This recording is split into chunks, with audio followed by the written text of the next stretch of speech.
Continuamos hoy, amigo oyente, viajando por la epístola de Santiago.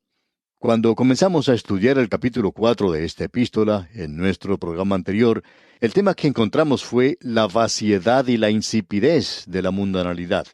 Descubrimos que la mundanalidad es lucha, pasiones, y cuando él habla de las pasiones en los miembros, se está refiriendo en realidad a los placeres sensuales, los cuales combaten en vuestros miembros, dice él. Las luchas y los pleitos son creados por conflictos y demandas de los miembros del cuerpo de Cristo para obtener una satisfacción. Y eso es cierto en nuestros propios cuerpos físicos, donde vemos que son deseos egoístas. Él nos habla de una manera muy clara en cuanto a esto.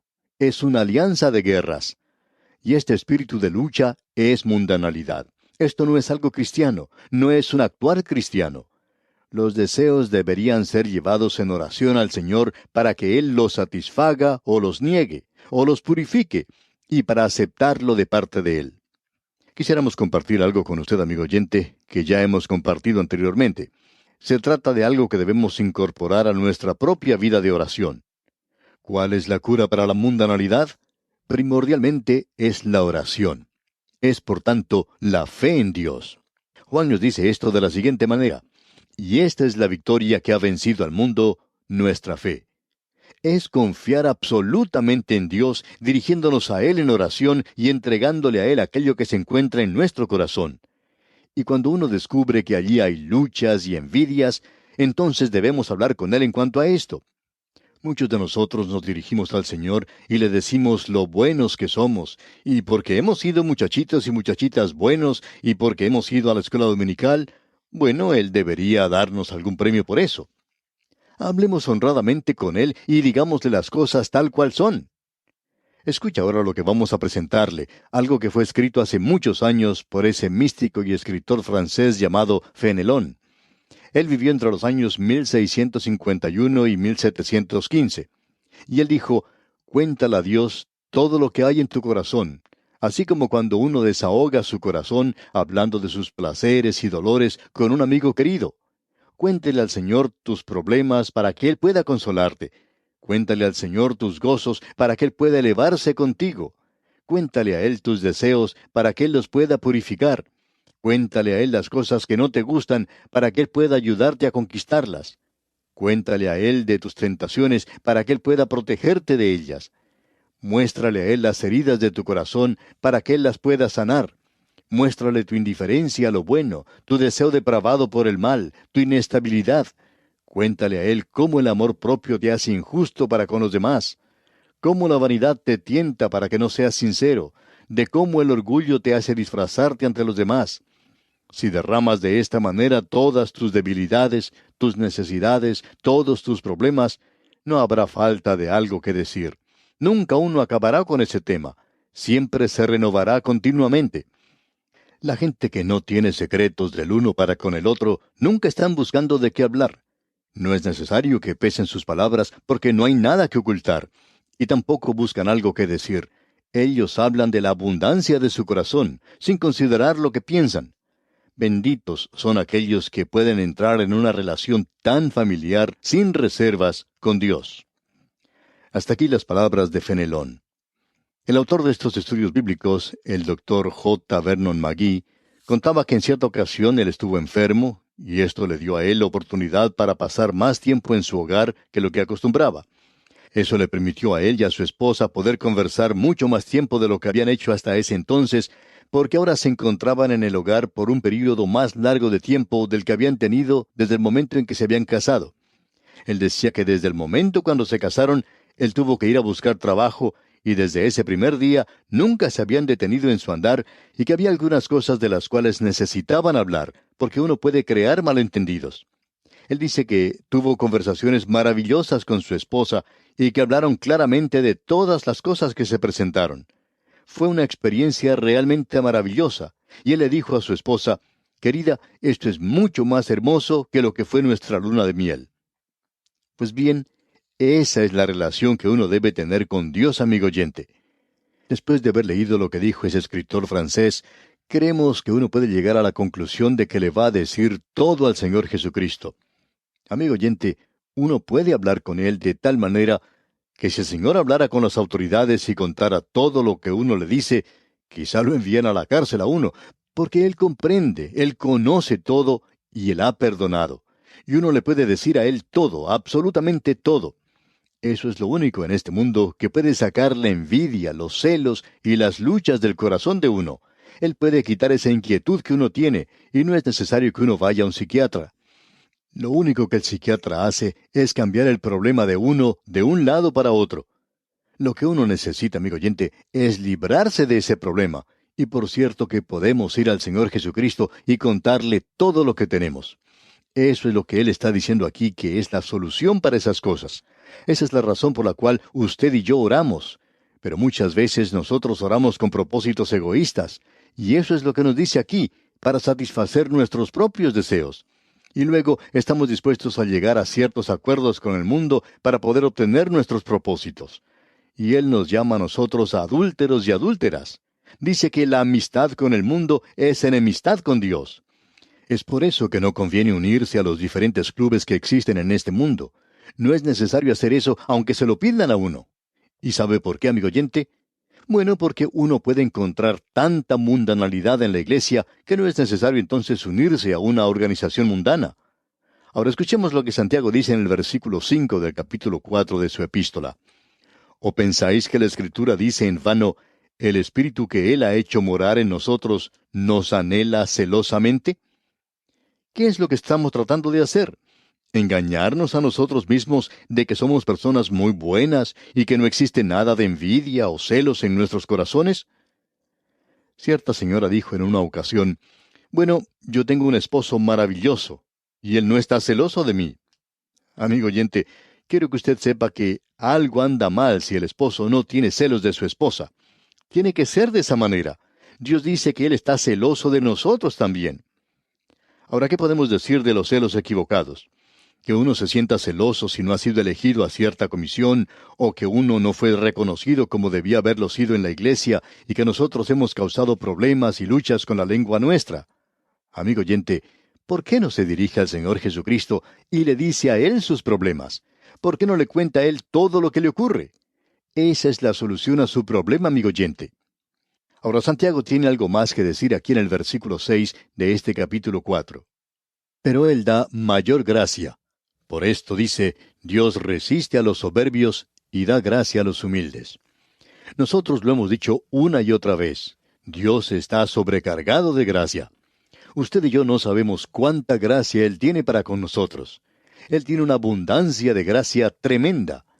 Gracia significa un favor no merecido, pero nosotros lo podemos llamar amor en acción. Dios nos dio a su Hijo por gracia y Él tiene tanta de ella. Usted puede decir, pero yo estoy tan mal dentro de mí.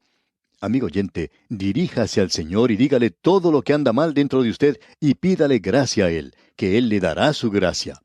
Él es el Cristo viviente que está en los cielos por nosotros.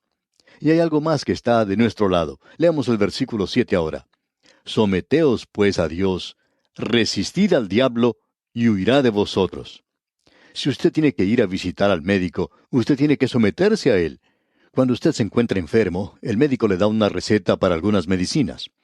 Uno no sabe y por eso lo puede envenenar a uno, pero uno tiene suficiente fe en ese médico y entonces se toma la medicina que él ha recetado y esa medicina le ayuda a uno. Y aquí leemos, someteos pues a Dios, resistid al diablo y huirá de vosotros. Hay muchas personas que se preguntan, ¿cómo voy a resistir yo al diablo? Bueno, aquí estamos tratando con algo que es muy práctico. Él dice que necesitamos un poco más de gracia, porque Él da gracia a los humildes. Y uno no puede hacer eso basándose en su propia fuerza. Usted y yo estamos rodeados por influencias malignas, y los creyentes no estamos solos en esto. Existe la tentación, como ya hemos visto, por todos lados. Pero Dios suple su gracia cuando la necesitamos, y lo que Él tiene nunca se acaba, nunca se agota. Esto es de ustedes. Eso es lo que nos dice Dios. Ustedes deben asirse de esto, deben agarrarse de esto. Algunos pueden dudar de la sobreabundancia de la gracia. Amigo oyente, toda la medicina que existe en este mundo no va a curar al enfermo. El remedio debe ser tomado. Tiene que pasar de la botella al enfermo. Ahora Dios tiene gracia, pero usted, amigo oyente, debe apoderarse de ella. Puede que exista una fuente maravillosa de agua delante de usted, y usted puede estar muriéndose de sed. Pero usted, amigo oyente, debe apoderarse del agua. Debe poner su boca en el agua y tomarla. Amigo oyente, usted no le echa la culpa al jabón y al agua porque haya personas sucias en el mundo, ¿verdad? Hay suficiente agua y jabón para limpiarle a usted. Y aquí vemos que Dios resiste a los soberbios y da gracia a los humildes. Y esa es la clase de envase en la cual debe llevarse la gracia de Dios. Debe llevarse en una persona humilde. Luego dice aquí en el versículo 8, acercaos a Dios y Él se acercará a vosotros. Pecadores, limpiad las manos, y vosotros los de doble ánimo, purificad vuestros corazones. Dios se acerca a la puerta de su corazón, amigo oyente. Él no va a pasar de allí. Usted tiene que abrir la puerta y después invitarle a Él. Y así es la única forma en que Él va a entrar. A propósito, encontramos que Martín Lutero le arrojó un tintero al diablo. Bueno, dirá alguien, eso es una locura el hacer eso. Pero no lo es, amigo oyente, si uno está resistiendo al diablo. Y la forma de hacerlo es acercándonos a Dios. Esa es la respuesta. El diablo huirá, se apartará de usted, porque el diablo no quiere estar cerca de Dios. Y el diablo no se puede apoderar de usted a no ser que usted esté demasiado lejos. Amigo oyente, un lobo nunca ataca a una oveja mientras ésta se mantenga con el resto de la manada y cerca del pastor. Y mientras más cerca del pastor esté, corre menos peligro. El problema con nosotros es que no estamos cerca del pastor, es que nos apartamos demasiado de Dios. Ahora, en el versículo 9 de este capítulo 4, dice Santiago, afligíos y lamentad y llorad, vuestra risa se convierta en lloro y vuestro gozo en tristeza. Hay ciertas aflicciones que llevan al llanto y al lamento y no al gozo. Uno nunca debe tratar livianamente al pecado. Cuando uno escucha a algún creyente que trata livianamente al pecado en el presente, pensamos que cuando nadie lo está observando, él está participando en el pecado. No debemos tratar al pecado livianamente, amigo oyente. Uno debe lamentarse y llorar sobre sus pecados. Ese es el problema en el día de hoy. Hay alguien que dice, hemos tenido grandes reuniones evangelísticas hoy y ahora hay varios evangelistas destacados. ¿Por qué, pues, no hay avivamiento en la iglesia? Permítanos presentarle alguna idea, amigo oyente, porque no creemos tener la solución completa. Aquí tenemos algo para pensar, porque Santiago nos está diciendo aquí, ¿cuál es el problema hoy? Recordamos de cierto predicador que tuvo una serie de reuniones con una carpa desde donde predicaba el Evangelio. A él se le preguntó, ¿por qué es que no hay avivamiento en la iglesia? Y este predicador respondió, bueno, yo tuve una serie de reuniones en una gran ciudad, y antes de comenzar las predicaciones evangelísticas a la gente en general, yo tuve 6 semanas de enseñanza para los creyentes. Luego, cuando se hizo un llamado a los incrédulos, hubo avivamiento en la iglesia. Ahora, ¿por qué hubo ese avivamiento? Bueno, por la sencilla razón de que se había tratado con el pecado que había en las vidas de los creyentes. Y ese es el problema del día de hoy, amigo oyente. Los creyentes se niegan a tratar con ese pecado. Debemos lamentarnos y llorar hoy sobre ciertas situaciones que se presentan y debemos hacer lo que nos dice aquí el versículo 10. Escuche usted. Humillaos delante del Señor y Él os exaltará. Ese es el problema del día de hoy. Nosotros pensamos que somos muy inteligentes, pensamos que somos fuertes, pensamos que tenemos habilidad, opinamos que somos, muy buenos. Sin embargo, Dios dice que no hay nada bueno dentro de nosotros. No hay nada en nosotros que le atraiga a Él, es decir, en lo que se refiere a bondad. Esa es nuestra gran necesidad. Y si estamos dispuestos a humillarnos a nosotros mismos y a inclinarnos a donde Él pueda levantarnos, Él lo hará, amigo oyente. Usted habrá notado que cuando una persona se está ahogando, aquel que está tratando de salvarle, lo primero que hace es darle un golpe para desmayar a esa persona. ¿Por qué?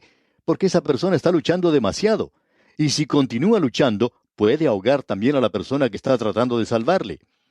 El que le quiere salvar no le puede ayudar sino hasta cuando el que se está ahogando deje de luchar. Y pensamos, amigo oyente, que a veces Dios tiene que darnos un golpe, y nosotros no tenemos otra cosa que hacer sino abandonarnos a Él y dejar que Él haga las cosas. Ahora el versículo 11 de este capítulo 4 de la epístola de Santiago dice, Hermanos, no murmuréis los unos de los otros. El que murmura del hermano y juzga a su hermano, murmura de la ley y juzga la ley. Pero si tú juzgas a la ley, no eres hacedor de la ley sino juez. Es decir, ¿quién piensa usted que es? Cuando uno comienza a hablar de esa manera, ¿quién se cree usted que es? Usted está tratando de ocupar la posición de Dios, amigo oyente. Hay dos clases de personas hoy que toman la posición de Dios. Uno es el pecador que dice que es lo suficientemente bueno para salvarse. Y él dice, Señor, yo no necesito tu salvación. Tú te puedes hacer a un lado y yo me sentaré allí a tu lado. Yo soy mi propio Salvador. Y Dios dice que Él es el único Salvador. Y esta persona está diciéndole a Dios que se haga a un lado, que quiere sentarse a su lado, que quiere salvarse por sí mismo. Y luego existe la otra clase de persona. Esta es la persona que juzga a todos los demás, pero que no se juzga a sí misma, sino que le gusta juzgar a los demás. Y lo que Santiago dice es que el juicio viene solo de parte de Dios. Aún Dios el Padre le dice, yo he entregado todo el juicio al Hijo, al Señor Jesucristo. Hay muchos creyentes hoy que le dicen al Señor que se haga a un lado, que ellos le van a ayudar. Dicen, nosotros vamos a tener aquí una Corte Suprema y yo seré uno de los jueces. Tenemos muchas de esas personas hoy. ¿Qué Corte Suprema la que puede proveer la Iglesia hoy? Amigo oyente, usted tiene que ir a Él, pero tiene que ir humildemente. Ahora, el versículo 12 de este capítulo 4 de Santiago dice, un solo es el dador de la ley que puede salvar y perder. Pero tú, ¿quién eres para que juzgues a otro? ¿Qué es lo que usted piensa, amigo oyente? ¿De dónde sacó la idea de que usted puede juzgar a los demás? Amigo oyente, a veces nos llegan cartas de crítica a nosotros, diciéndonos que deberíamos hacer las cosas de esta o de esta otra manera, y nos indican que nosotros debemos enseñar esto o aquello, o que hemos cometido alguna equivocación aquí o allí. Esas cartas van a parar a ese archivo circular que existe en todas las oficinas, o sea, a la basura. Nosotros debemos responder directamente al Señor Jesucristo, porque Él es nuestro juez, y no aquel creyente que nos escribe una carta de crítica. Ahora veamos lo que dice aquí el versículo 13. Vamos ahora, los que decís, hoy y mañana iremos a tal ciudad y estaremos allá un año y traficaremos y ganaremos. Aquí tenemos algo más que los creyentes hacen, muchos planes para el futuro. Hemos aprendido, y nos demoramos mucho tiempo en aprenderlo, que uno no debe planear las cosas para el futuro. A veces uno acepta ciertas obligaciones, pero las debe cancelar si uno se enferma. Ahora es difícil cancelarlas y a uno no le gusta hacer eso, pero uno puede pensar en este pasaje de las Escrituras. Vamos ahora, los que decís, hoy y mañana iremos a tal ciudad, y tendremos una conferencia bíblica. Allí tendremos un tiempo maravilloso y creemos que es la voluntad de Dios. Bueno, eso no es exactamente lo que Él nos está diciendo aquí. Es lo que Dios nos dice. Y en los versículos 14 al 17 de este capítulo 4 de la Epístola de Santiago leemos, cuando no sabéis lo que será mañana, porque ¿qué es vuestra vida? Ciertamente es neblina que se aparece por un poco de tiempo y luego se desvanece. En lugar de lo cual deberíais decir, si el Señor quiere, viviremos y haremos esto o aquello. Pero ahora os jactáis en vuestras soberbias. Toda jactancia semejante es mala, y al que sabe hacer lo bueno y no lo hace, le es pecado. Hay muchas personas que están pecando hoy y no lo saben. Si usted sabe hacer lo bueno en ciertos casos, usted tiene que hacer cierta cosa, usted debe ayudar en cierta causa. Y si usted no hace eso, entonces, eso es pecado, amigo oyente. Vamos a regresar a esto para ver qué es su vida. Aquí se nos dice en realidad que su vida es sencillamente un vapor, una neblina. Notemos eso. Ciertamente es neblina que se aparece por un poco de tiempo y luego se desvanece. Si usted vive en la costa, a veces comienza un día maravilloso. El agua del océano es azul, y el cielo es tan azul como el agua, y todo es realmente maravilloso. Y de pronto uno se detiene en una parte del camino, y cuando empieza el día siguiente, todo está cubierto por una neblina. De seguro que usted ha podido apreciar esto. Uno no puede salir porque ocurren accidentes de tráfico. Tampoco puede salir a causa de la neblina. La vida humana que se vive aparte de Dios y sin Dios es el fracaso más grande que se pueda ver en este universo de Dios. Todo lo demás sirve a un propósito largo y útil. El sol y el cielo, las partículas de energía, y nosotros recibimos solamente algo de eso. La luna sirve un propósito. Y muchos de ustedes, amigos oyentes, se han casado debido a esa luna que está allá arriba. Sirve cierto propósito. Fue el poeta quien dijo, solo el hombre es vil. La vida humana está dislocada y es un fracaso tremendo. Podríamos mencionar muchas razones, pero una de las razones es la brevedad de la vida humana aquí en la tierra. Uno solo vive unos 70 años, y luego si uno tiene más de eso, es con muchos dolores y sufrimientos, y esos dolores y sufrimientos le llegan a uno antes de esa época. Ah, amigo oyente, la brevedad de la vida humana aquí en esta tierra. Muchos de nosotros en realidad nunca hemos aprendido a vivir sobre esta tierra, y la causa de ello es que usted y yo no deberíamos pasar nuestro tiempo en luchas, en envidias y celos. Eso arruina una vida. Amigo oyente, venga a Cristo hoy, ponga su vida ante Él y comience a vivir en realidad. Él dijo, he venido para que tengan vida y para que la tengan en abundancia. Él quiere darle a usted una vida que es una vida verdadera. ¿Está usted viviendo esa vida hoy, amigo oyente? Y aquí nos detenemos por hoy. Que Dios le bendiga es nuestra ferviente oración.